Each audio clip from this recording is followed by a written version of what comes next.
it's an abomination and it's a sin and God doesn't like that. I said, that's like saying it's wrong to be black or it's wrong to be a woman. You don't choose to be gay. That's how God makes you. Like, even if that's true, she says it's still a sin and it's still wrong. And it says so in the Bible. And I got really afraid because I always knew that if I was being bullied in the home or I was bullied at school, at least God has my back. You're going to take the one person, the one thing, my one landline of hope that I have, you're going to take that away from me too? What's up, everybody? Welcome to another episode of the podcast. I have a very special guest, Gilbert Gonzalez Jr., all the way down in Los Angeles, California, I believe, or the area. Yes. And I saw him on Jubilee video recently, and the way he spoke on his journey with faith and his sexuality was really powerful. And I'm like, I would love to have you on. And he so graciously agreed.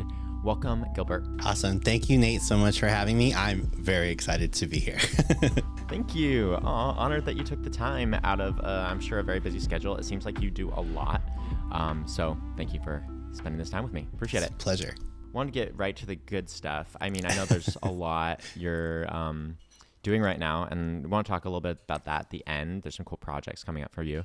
But also, I think for those of us who don't know you, I would love to get into why you started on this journey of having these discussions and pushing into this whole space. So what made you passionate about this? I am guessing that you are queer or gay. I know a lot of people use different words. Gay. Yeah. I know there's different words that mean different things to different people, which Yes. is important. Yes. So yeah, and I believe you grew up in a religious household. So I would love to hear a little bit of that background wherever you feel like is relevant, whether it's 5 years old, 10 years old, or... Sure. Well, we can talk a little bit more about it near the end, but I am actually working currently on my testimony. So a lot of this is fresh in my head. I'm going to be releasing a video. Yes. I'm so excited. We're going to be releasing a video documentary style of it next year. So you'll see all of the little details too, but just generally. So this is like the shorter. This is shorter Reader's Digest version. Yeah. And especially if you're watching this in like 2026 and you want to see the full thing, he'll have that out on his channel. So definitely check that out after you watch this episode. But we'll give there's the condensed teaser version of your story that's also going to have some dialogue. So let's go. Perfect. Yeah. So I'm from originally Northern California, the San Francisco Bay Area. Grew up gay. And so our family was not actually doctrinally religious. We were more culturally Catholic. It was just part of our being Mexican American, our culture. Grandma's Catholic, so we're Catholic. So we didn't really go to church. Yes. I wouldn't really call my family very, very religious, although I did do my first communion, my catechism. And so when I was 7, I did first communion. I didn't do confirmation. We didn't go that far. Okay.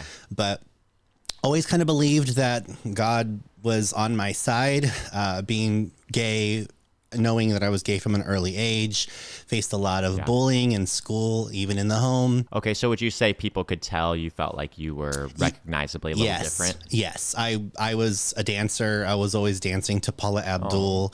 And that's adorable. I wanted to be the first like male Paula Abdul. And I mean, even though I knew I was gay, and this will probably shock some people maybe, since I was like 2 or 3 years old. I didn't have any language for it, but I knew there was something about me that was different. And then when I was 5 years old, I realized what that was, is that I liked other boys and I knew I was supposed to like other girls. And one of the things that I think is really worth sharing is that the way that I remember the realization, I was on the carpet during like story time, right? At 5 years old. So it must have been kindergarten or kindergarten. Yeah. And so Idris was my best friend. We would like hold hands and go on the slide, and he was like my brother. We were joined at the hip, and I loved him so much. But Jesse, who sat across from the carpet from me, made my palms sweat, gave me butterflies, and I remember wanting to cook for him and wanting to take care of him. And and I just had this realization, like, hold on, there's something different here. I really love Idris. Like, he's like my brother, and I want to just be with him forever. But it was like brotherly, where Jesse, I had something more. It was the puppy love and the puppy crush. And the reason why I think that's important is because many times when young gay kids, or just I think anybody in the community tries to talk about their feelings, a lot of people that don't really understand the issue say, oh, well, you know, you're confused. You're mistaking friendship for something more. Or what I was told when I was 7 and I tried to come out, you're admiring this person and you're mistaking it for something more. So when I was 5 on the carpet, I really understood that, no, I know what it's like to admire someone, maybe even want to be like them or have a close friendship. And then what's going on with the other boy and how that's different. And I remember thinking, okay, this brought me back to the memory when I was 2 or 3 of how I'm different. It's that I like boys. And at 5, you already hear the messaging that you're supposed to like girls, right? I mean, you always hear that, you know, when you have a girlfriend, you have a boyfriend, like people start asking you that when you're like 3 or 4 years old. And I'm like, no, I don't like girls. Yeah. It's so much to think about. And then you already were processing that. That's a really incredible that you were processing through this at such a young age. Yes. And so when I was 7, I tried to come out to a family member, an older adult family member, and because I was in love with my 3rd grade teacher. So I was 7 or 8. God. Yeah. I wanted to marry him. And again, it was the whole, oh, you're confused, Gilbert. You just want to be like him. And I'm like, no, he dresses really weird. He plays sports. He's stinky. He wears weird shoes. Like, I do not want to be like him at all. But I do want to do his laundry. I do want to cook for my teacher. Like, I was in love with him. And I remember like the older family friend who actually was a lesbian, had told me, closeted lesbian, had told me, no, you're just confused. And I understood what that was because I was making them uncomfortable because they still were dealing with what they were dealing with inside.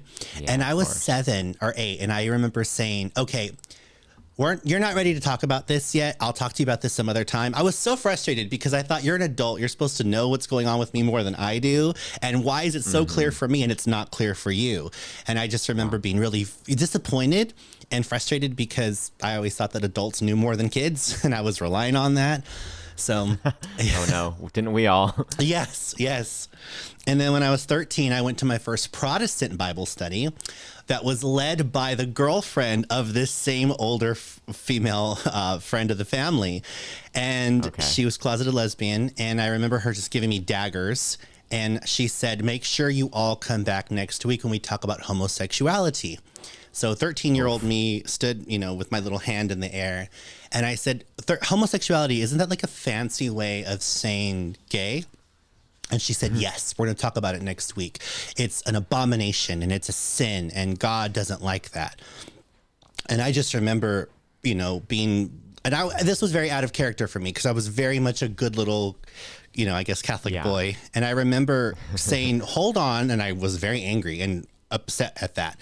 I said, that's like saying it's wrong to be black or it's wrong to be a woman or it's wrong to be tall or like you don't choose to be gay. That's how God makes you.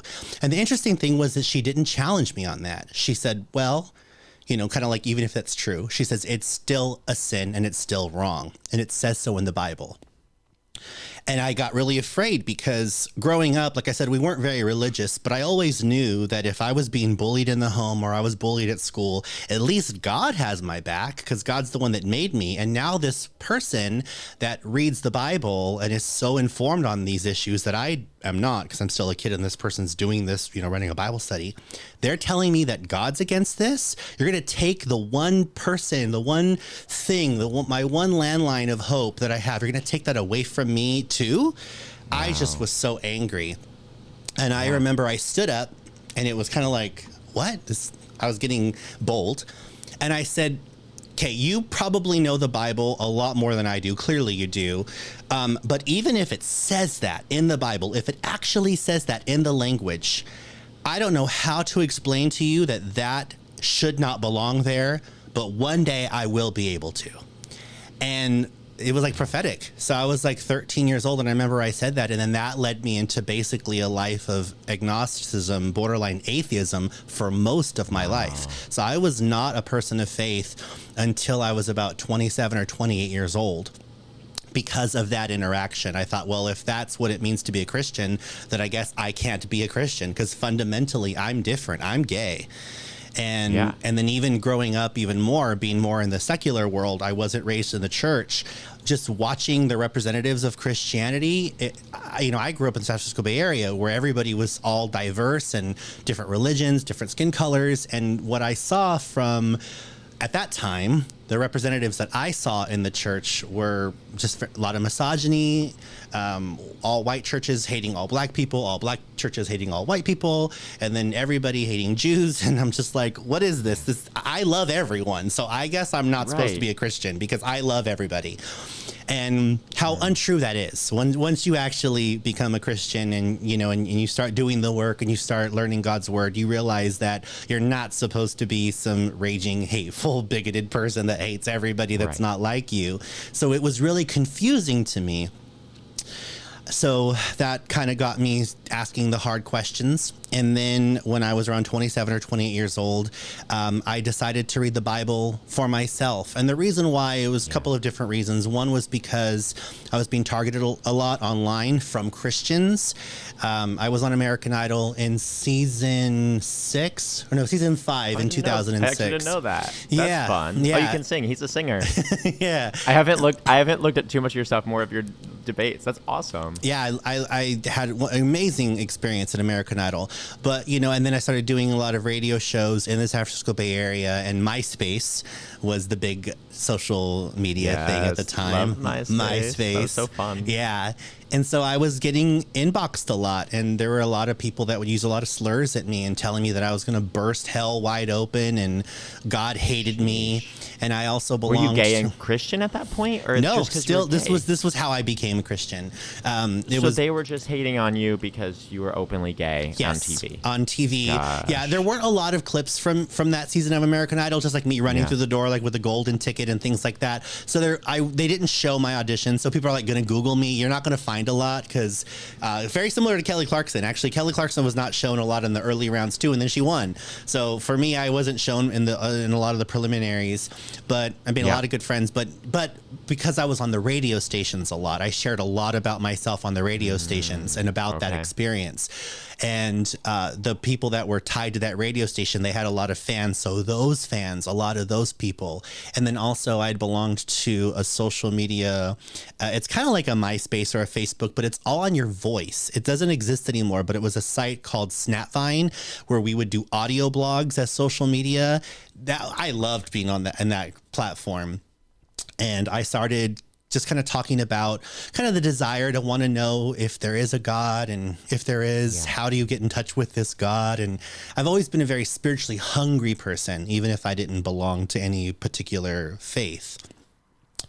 And of course, all of those comments were, well, Gilbert, if you want to get to know Jesus, you first have to give up your homosexuality. And so I was just getting bombarded by all of this anti-gay rhetoric from Christians. And so I don't know if those of you that are watching or listening know who Lee Strobel is. He wrote The Case for Faith, The Case for Christ. It was very similar to his journey in that he kind of tried to approach the Bible to disprove it and came back a fan of it. And that was kind of my I was like, oh my gosh, I'm in this book of fairy tales and all the terrible things I would say. I said, let me approach this and let me prove you all wrong while you're investing in the wrong thing. And I just started learning about the Bible and how it was canonized and how a lot of it, was preserved, especially when I started reading the Gospels and watching Jesus interact with the Pharisees in Matthew 23, Matthew 25. I just fell so head over heels in love with Jesus, because the way that he was speaking to the Pharisees was kind of the way that I wanted to speak to the current religious leaders of the day.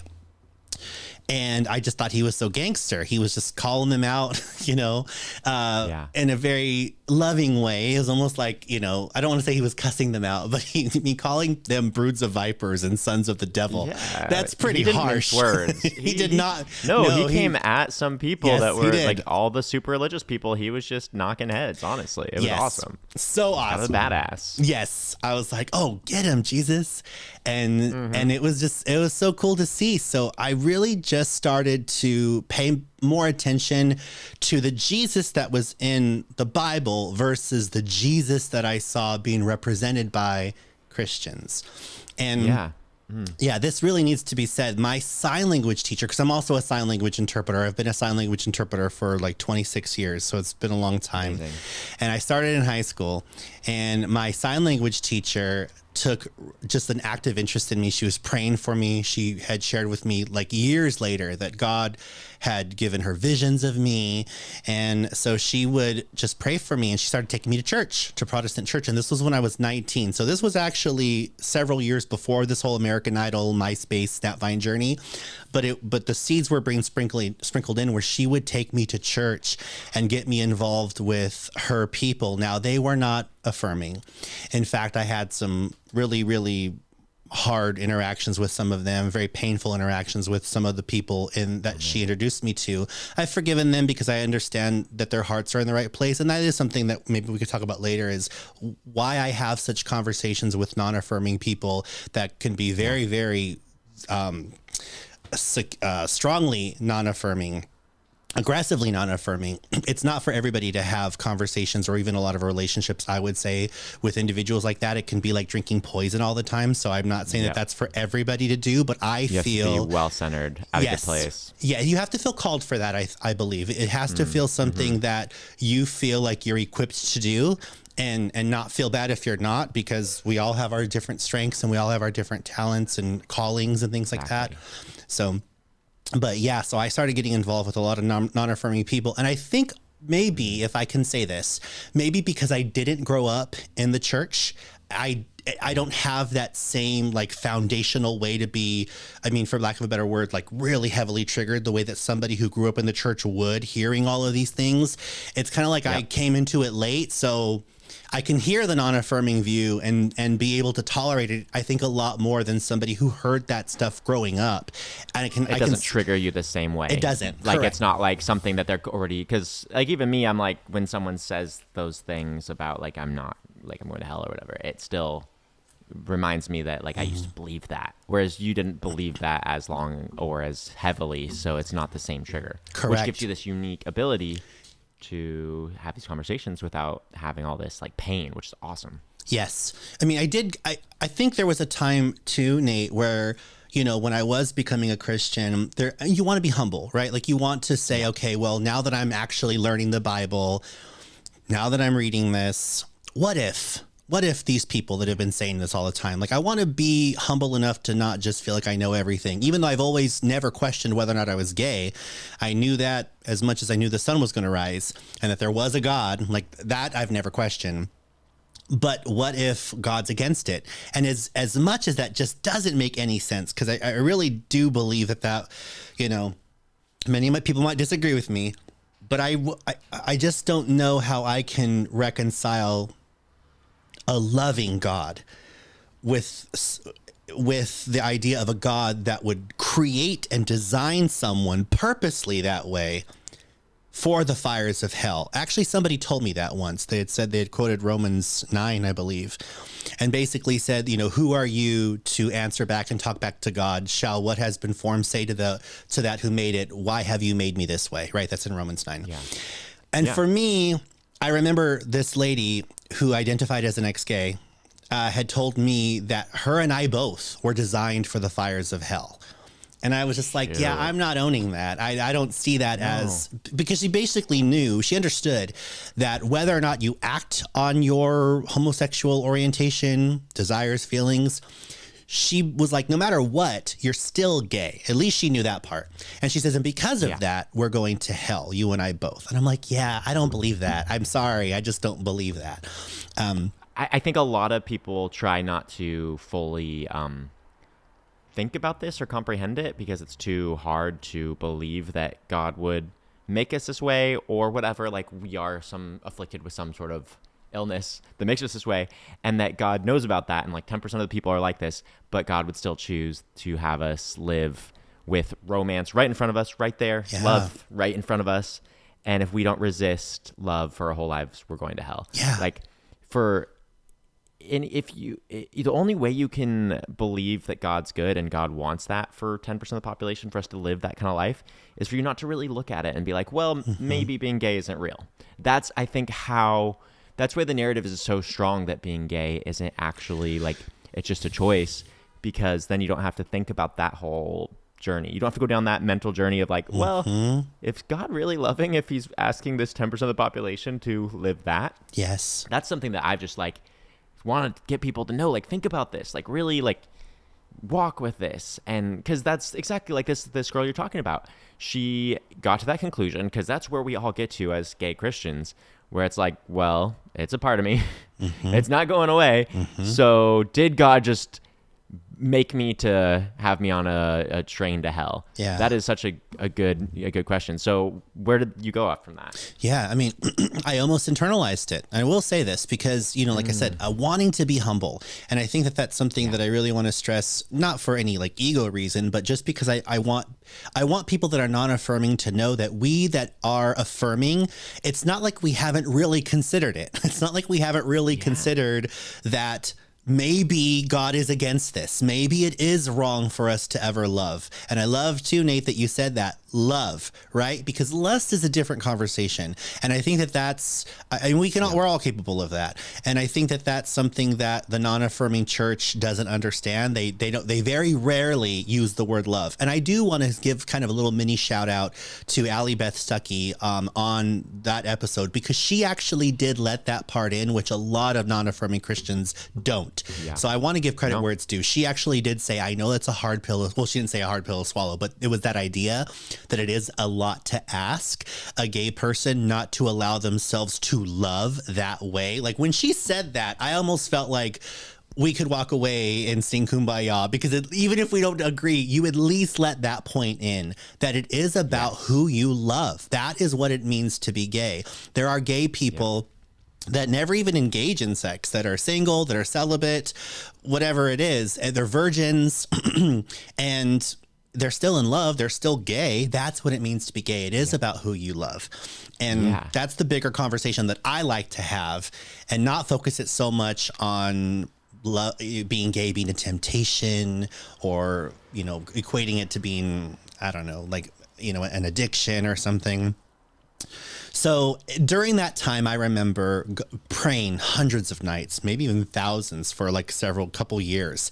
I was like, God, I don't want to be gay. If it really is, like, I know that I'm gay and you made me this way, but let's just humble myself to even, kind of like this could be a simulation, like challenge everything that God, if it is wrong to be gay, I don't want to be gay. I don't want to be or do anything that is going to offend you or hurt you or anger you, because I'm in love with you. So I don't want any of these things. And I need you to tell me this. I need you to show me, because the non-affirming stance, their arguments don't hold any water with me. They're all based off of concepts, right? And this was something I say in my reaction video.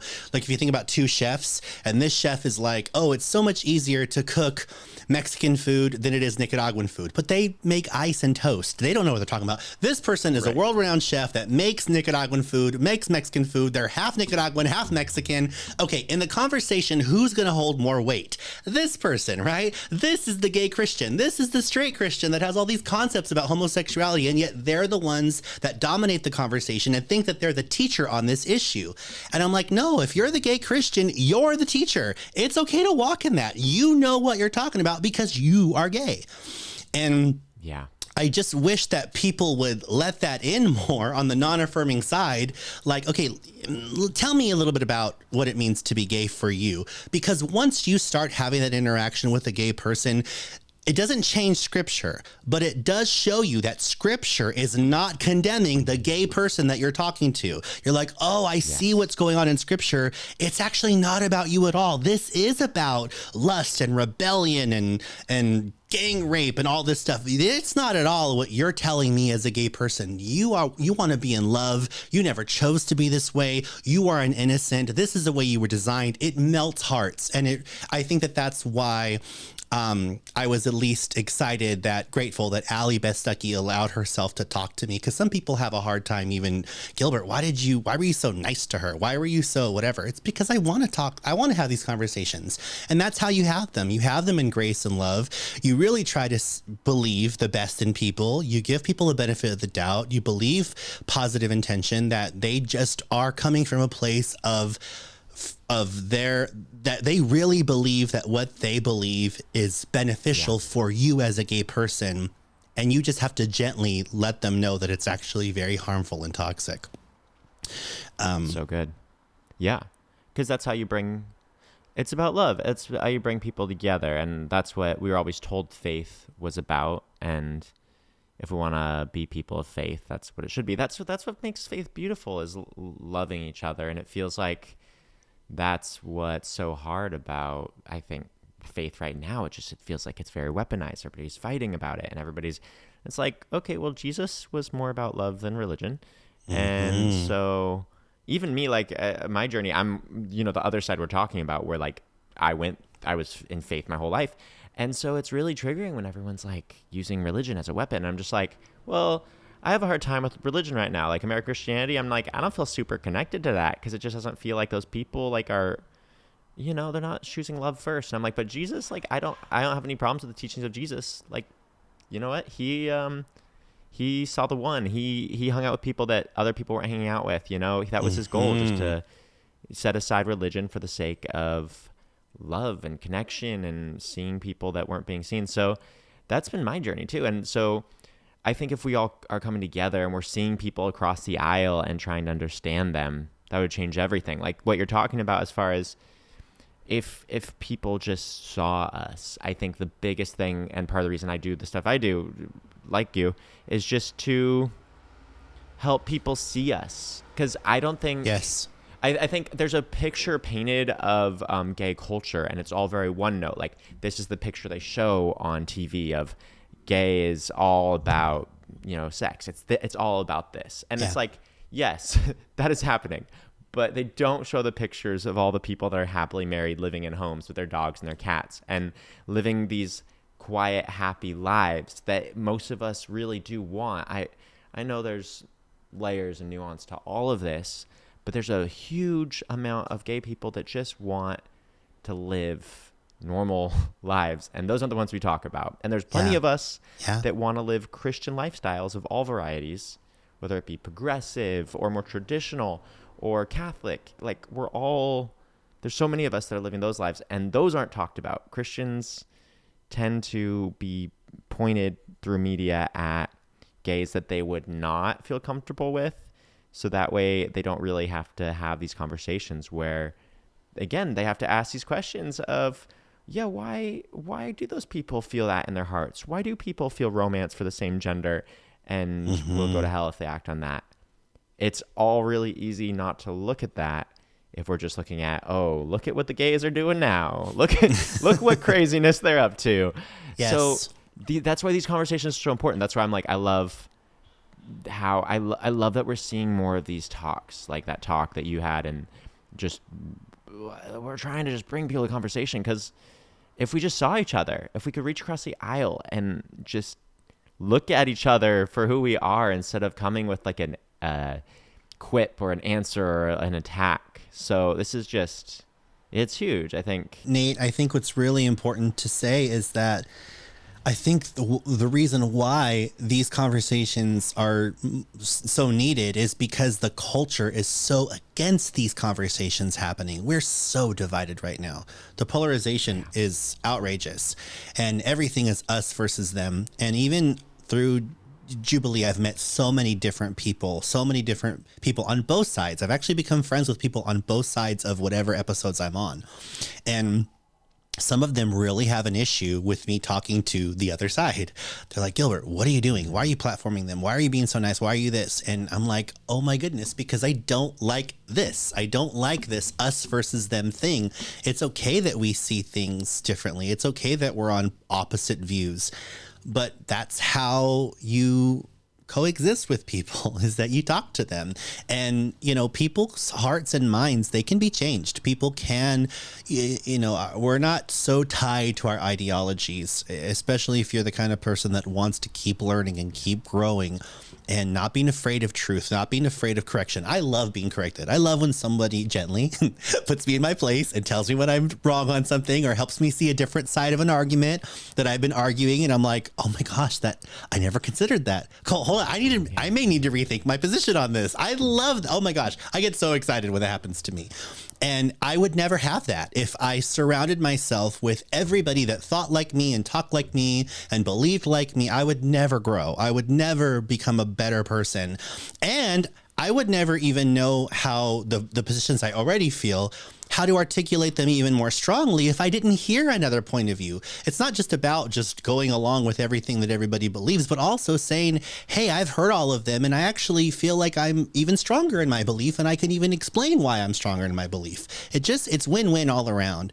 And so I do think that unfortunately our culture is hurting that advocacy of people to go out and do that, because that is what is needed most of all right now. We have so much division right now. So many people trying to stir up anger at the other side. Yes. And I think we're at like a fatal level of it right now. Like, I think I feel it. Everything just feels like the internet feels so toxic right now. And it's like, okay, well, how do we, because politics will probably always be politics, right? Mm-hmm. But how do we show people that gay people are real while that's all going on? Because we're probably gonna be fighting about political stuff our whole lives. Like, it's a two-party system. Like, it's gonna be a mess the whole time.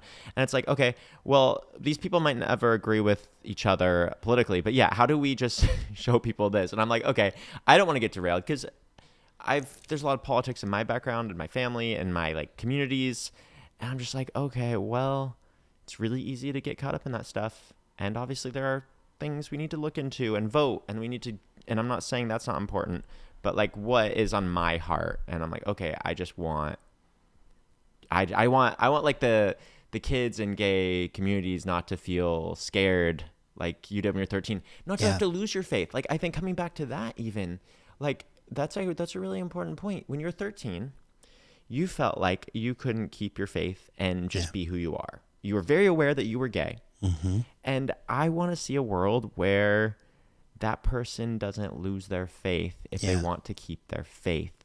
Yeah. And what if your church was at least seeking truth on this, or open to truth, not just straight up, hey, you're going to hell, basically, and you're going to hell if you're gay, and inside you're like, I've never been anything but gay.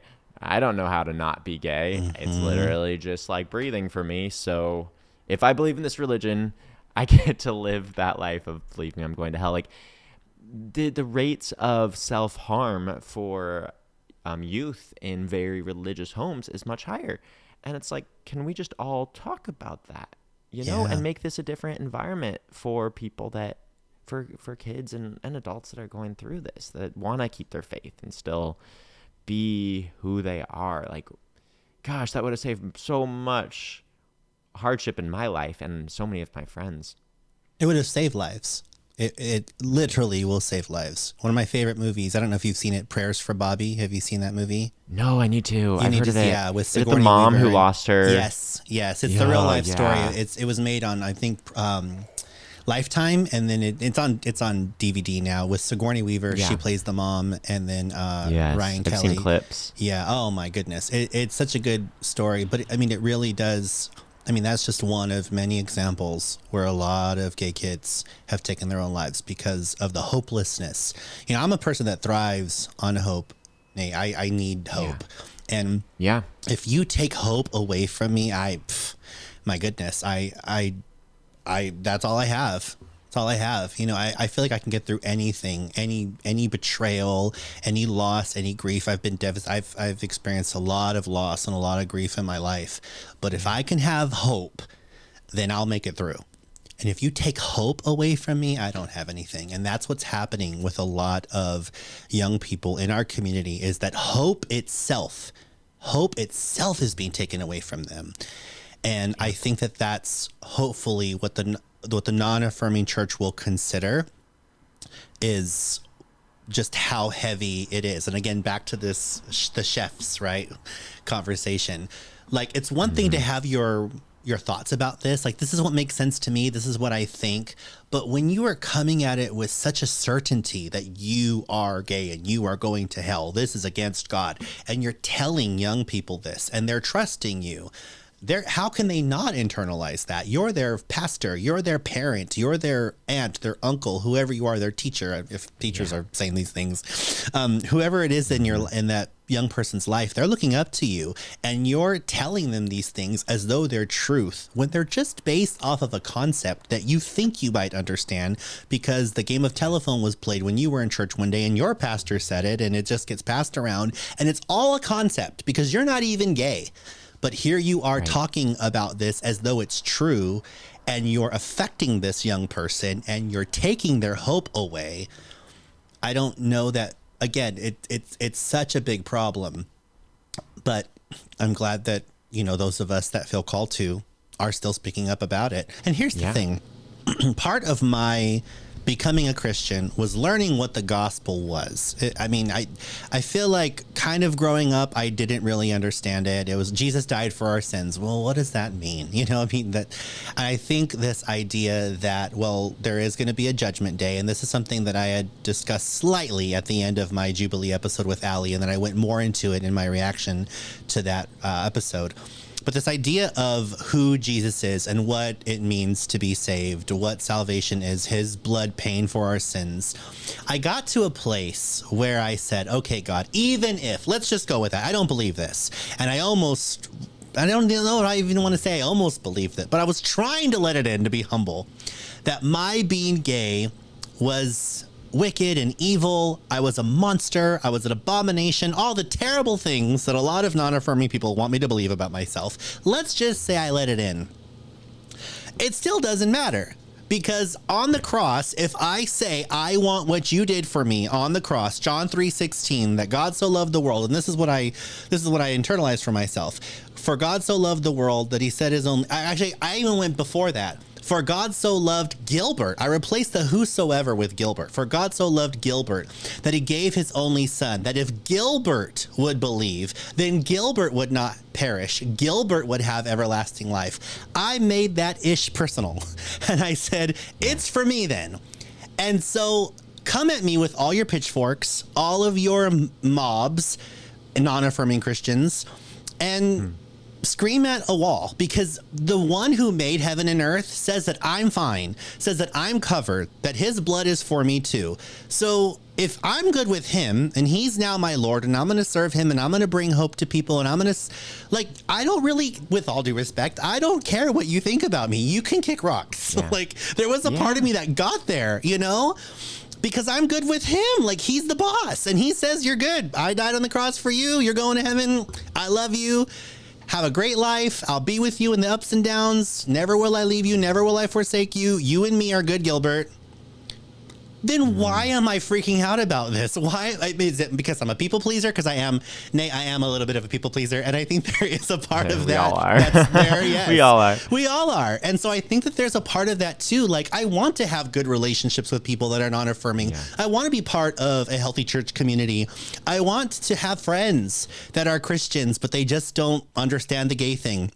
And I've had that a lot, trying to go to church as a new Christian in my early adult years, trying to find a church that I felt excited about, that I wanted to be there, but then they just weren't affirming. So it can get very lonely if you don't find an affirming church that doctrinally believes what you believe. That can be very, very lonely.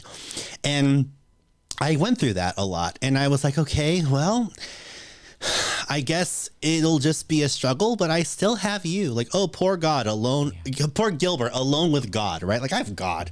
So I don't really have too much to be too fretful about. It does get lonely, but I do feel like there was this priority shift where I said to myself, and I really meant it, it wasn't cliche, Jesus, I have you, and that really is enough. And yeah, so I went there as a self, identifying, I hate saying that, but as a person who understood that I am gay, openly gay man, I knew that I had Jesus with me and he died for my sins too. I'm part of John 3:16. I'm part of that whosoever. And I think that gave me a boldness to be able to walk into any room and not really feel like I didn't belong because God told me that I belong. So I wasn't going to let anybody take that from me, and I still won't let anybody take that from me.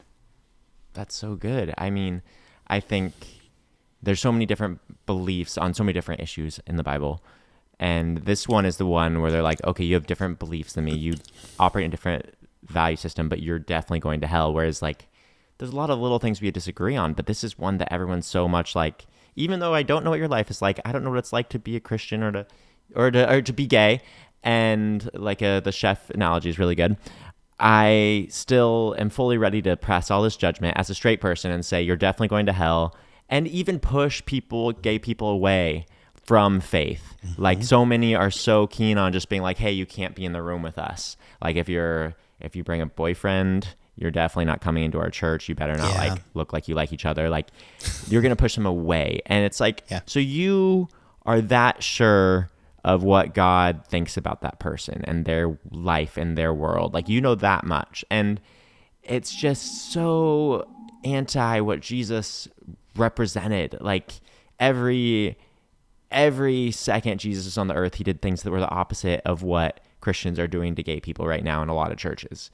And it's so like, when are they going to listen to the gay people in their churches? When are they going to actually hear from us about our experience and change their thoughts? There's so many times in history where Christians have changed little things, like the way we treat women, the way, honestly, like people of color, like that was worse. Like Christianity didn't really do anything about slavery when that was going on. They were kind of down for that to keep going.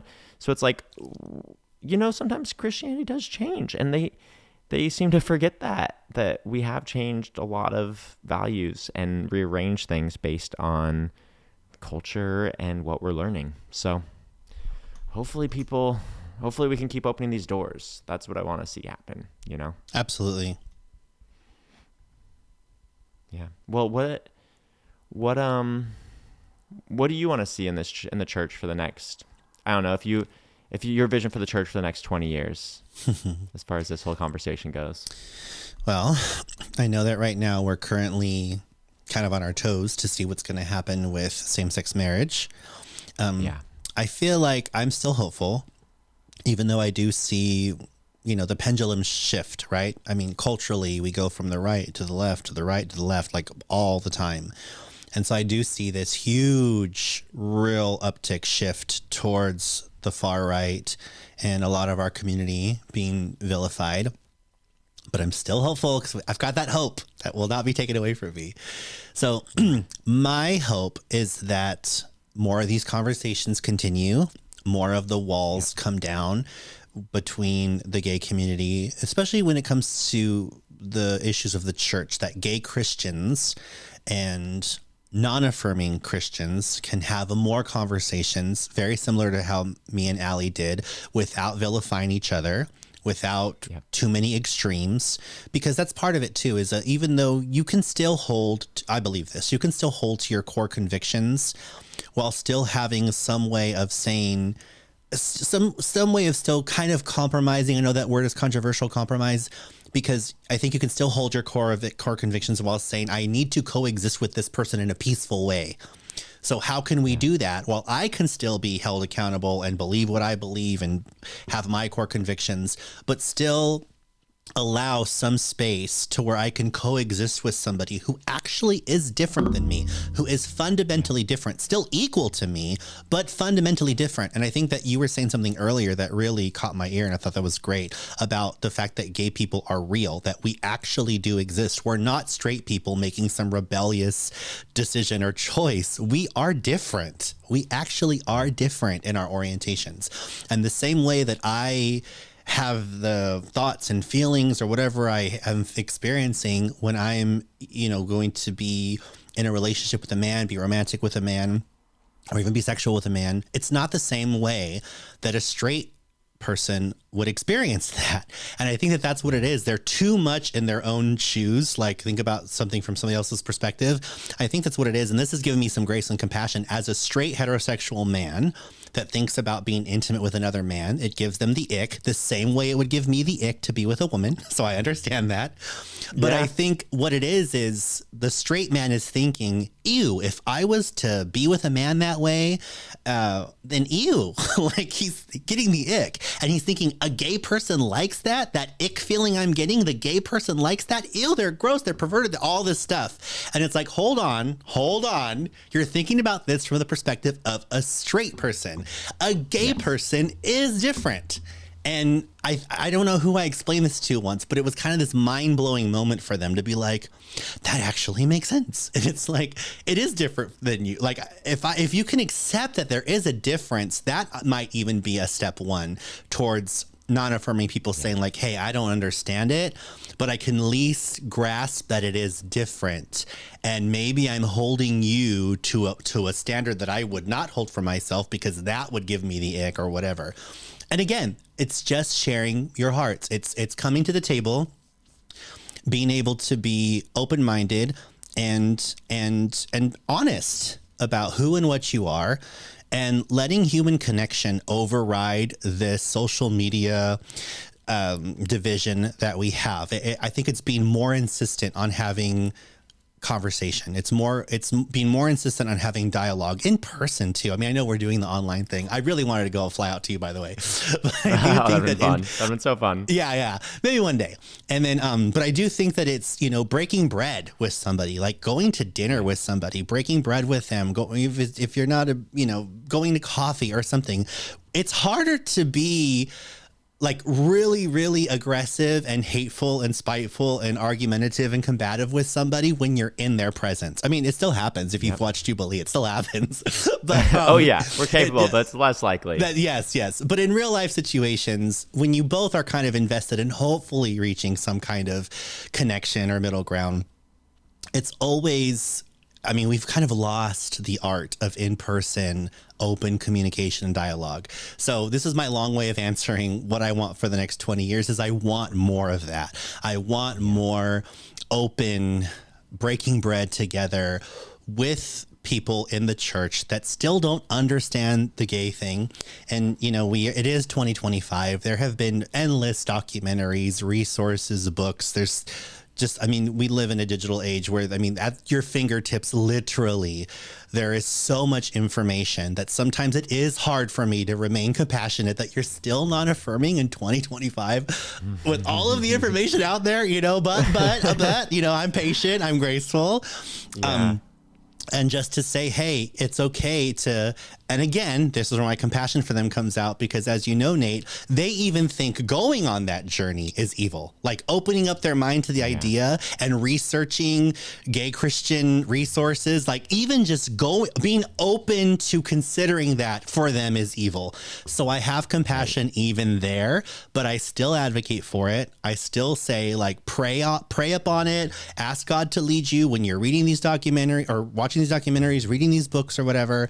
And I promote a lot of my friends. A lot of my friends are authors in that space and have done the documentaries in that space. So that's what I try to do, is just try to advocate for that exchange of hearts. No, I think it's super important. I'm hoping for the same. I think it's really hard to keep hope when you've been through what we've been through. Yes, it is. And I think I want to always hold on to that. Wherever me and God are at, and whatever my journey is, I just feel like I'm meant to be a person that carries that. And I feel like a lot of people are, and it's really hard right now. And I think the next generation too, really struggling with hope. Yeah. I think on either side, I think it just feels really heavy. The world feels really heavy, and it's like, okay, how do we find hope when it's really hard? And I think that's encouraging to hear your story and hear how you've carried it, you know, even in the hard times. I think if we can demonstrate that, then we can make a difference. That's at least my hope, is that we'll make a difference, and it's worth trying. I think it's worth trying, even though it's hard to hope sometimes. It's worth fighting for hope and fighting to bridge gaps. And even if it feels crazy to be hopeful, I'd rather choose a crazy hope than sane pessimism. Oh, that's so good. I want that on a t-shirt. That's so good, Nate. And I agree with you. Thanks. That's really good. Yeah. It's honestly been my journey this year of like, how do I find that when it feels so hard? And I'm like, I'm gonna hold on to it. I'm not letting that be taken away. You know? So I think we can do it. I think, and it's, again, worth fighting for, even if it doesn't feel like it's happening right away. You know, it might be a long fight, but we're here for it. We're not going anywhere. I think you're right. I think, you know, we tend to do some of that, like cultivating like our own little bubbles. I think we do it with a lot of echo chambers.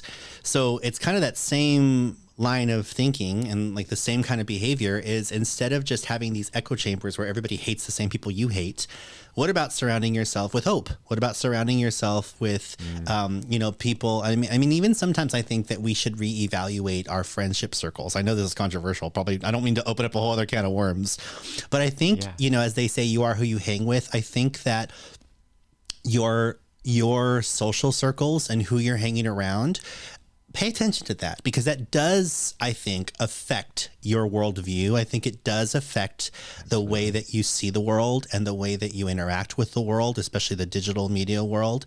And so sometimes I think that we can carry that like high school mean girl clique with us, like past high school into the real world. Oh yeah. And I think that it does contribute to your daily mood, your quality of life, the way you see everything politically, socially. So I think that there is, you know, and not to get so preachy, but there is the guard your heart Bible verse that I think we could be, there's proactive things that we can do on top of trying to be hopeful. Like, think about what's infecting us. What's affecting, I think taking detoxes from social media is a good idea, because it can get overwhelming sometimes. I know the holiday season's coming up, so this is going to be hard for a lot of people that are going to be in families where you've got that bigoted aunt or that bigoted uncle, or even your parents or brothers or sisters that are, what are they going to say this year at Thanksgiving or Christmas, you know? So some of those things, I mean, those are still in our control too. But I think that like our social circles, I that keeps getting reminded to me a lot about the importance of who you hang with and who's in your ear all the time. It matters. Yeah. As well as just meeting different people. Yeah. Not staying with the same 10 people your whole life and just like only hanging out with your little church community. It's like, have you hung out with people that do other things, like live in the city, like learn different perspectives, you know? That's where we change, is when we hear a perspective that's completely different from our own. Yes. Otherwise, you never know, you know? And I feel like even doing this podcast, I've learned so many things. And I'm like, okay, you really have to get in someone's shoes to really think how they're thinking. That you can't just like think you know something about someone without really hearing their story. And we do that so much. We make flash judgments about other people all the time, from both sides of the aisle, both sides of the political parties, etc.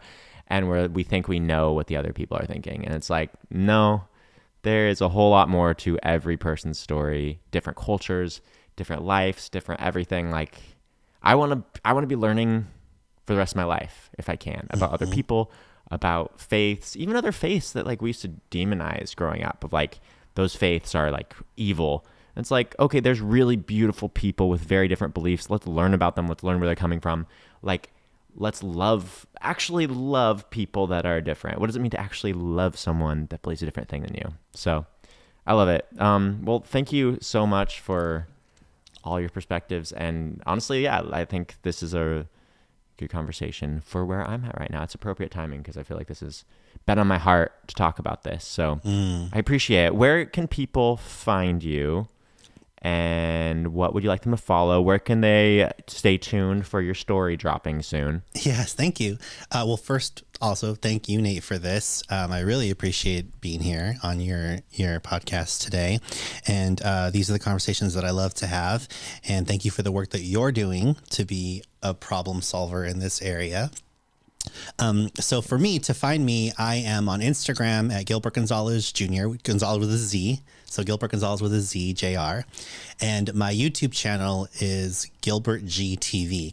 It's at Gilbert GTV because YouTube does the at now. It's been out for like a couple of years, I think a year or two. Yeah, no, it's so yeah. I was like, all right. Yeah, so it's Gilbert GTV, and that YouTube channel is where my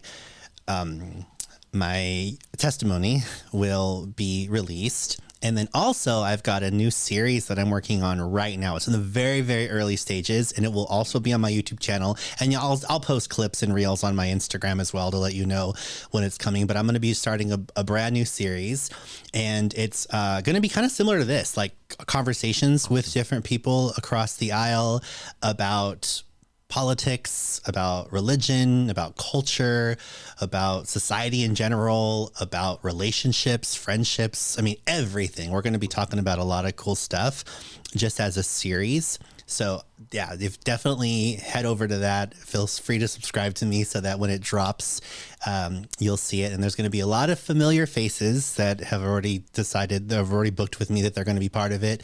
So we're already working on that. So it's very exciting. I'm very excited about the upcoming year for sure. Yeah, no, it sounds like a busy one. You make sure you take some rest time. I know, right? Yeah, I know. That's my big struggle, Nate. Because the holiday season, this is when I come most alive, especially at Christmas. I'm like a giant, like Elf, like Will Ferrell. Like that's me. Like it's Christmas, I'm like a big kid. So I do need to balance. Even though it's good stuff, I need to take some time and just enjoy the holiday, and then get back to work as they say in January. But it's good stuff. Yeah, no, you can do it. You seem pretty capable. You seem like you have a lot of energy, so I believe in you. I'm excited to see what you churn out. Yeah, we gotta keep these conversations going. I think it's a journey, but it's an important one, so it's worth it. I'm glad you're in the space. Yes, thank you so much, Nate. Yeah, and I'll tag the stuff at the bottom below the video, and cool. he should be tagged in the other clips. So stay tuned. Keep an eye on him because I think it's gonna be a cool see what he makes. Yeah. Well, thank you so much for being here. Really enjoyed this conversation. Again, very timely, and I appreciate it. Thanks again, Nate. I appreciate it. Have a good day.